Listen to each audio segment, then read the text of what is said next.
ముగ్గురు వ్యక్తులలో ఓ వ్యక్తి ఒంటెను చూసి భయపడిపోతాడు. రెండో వ్యక్తి కొంచెం ధైర్యం చేసి ఒంటె పక్కకొచ్చి నిలబడతాడు.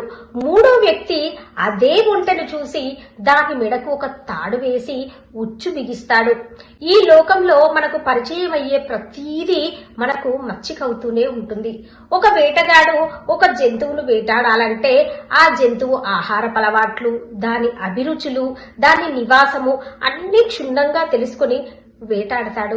అలాగే బలవంతుడు బలహీనుల ఆలోచనలు, అలవాట్లు తెలుసుకొని బానిసలుగా మార్చుకుంటారండి. ఎలాగంటే ఒకడు డబ్బుకు లొంగిపోతాడు, మరొకడు ప్రేమకు లొంగిపోతాడు, ఇంకొకడు పేరుకు లొంగిపోతాడు.